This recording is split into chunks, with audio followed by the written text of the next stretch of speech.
Can I be RV Jedi without an RV? Oh, buddy, let's find out the answer.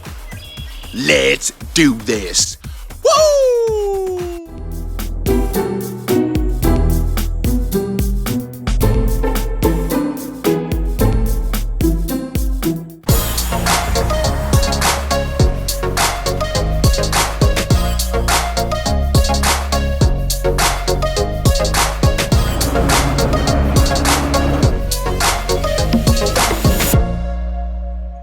Hey everybody, David aka RVJedeye, and to answer the question that started off this whole video, can I be RV Jedi without an RV? And simply, yes, that is the answer.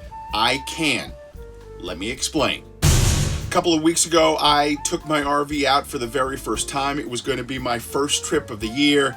I was so excited, so pumped, and then this happened. Okay, I just came in from outside and my roof, oh my God, my roof is coming off. I gotta try and get someplace safe where I can fix it. Now, I'm so glad nobody behind me got injured, as you know, part of the roof was flying off. It literally fell off of the RV as I was driving down the road.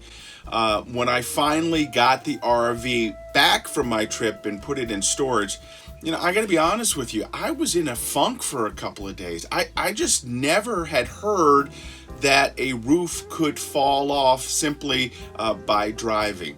You know, I did a little research over the next couple of days, and you know, I found out that an RV roof usually lasts anywhere from about 15 to 20 years.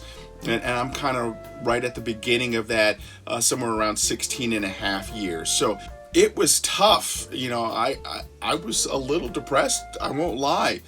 But then I started to use the RVJedeye Force. Yep, there is a force.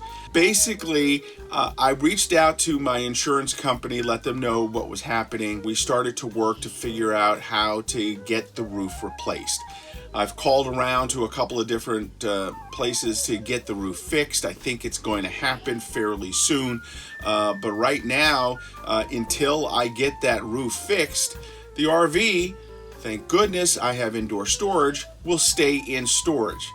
So it's back to that question again, can I be RV Jedi without an RV? And again, the answer is yes, because there's still stuff to do here in the RV and around the RV as well. Obviously, one of the biggest projects I have to do is the right side mirror, so I will do that. I have some electrical work that I want to do, some lights that I want to put up indoors. So I have some things to do, and I'm going to share them with you. You know, when I got into RVing, I said I was going to share everything, the good, bad, and the ugly, and this is all part of RVing. So while I'm waiting to get the RV roof fixed, I'm going to do some maintenance around the rig, and I'm going to take you through all of it, because this is some stuff that you may have to do on your own at some point, and so it's probably good to see somebody else mess it up before you get a chance to go do it yourself. So stuff to do, plenty to do, which will keep me as an RV Jedi.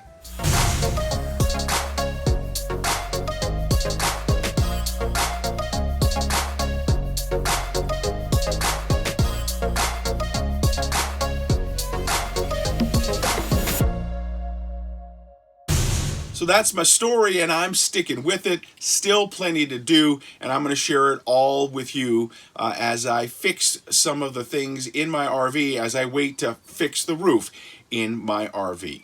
Hey, that's going to do it right now for me. Make sure you follow me all over social media at RVJedeye. And then, of course, you can follow me on the blog at RVJedeye.com. Get out there, RV, fix your RV, do those little maintenance projects that you can, and then sooner than later, you'll be out RVing and enjoying the great outdoors. Thank you very much. I'll see you next time.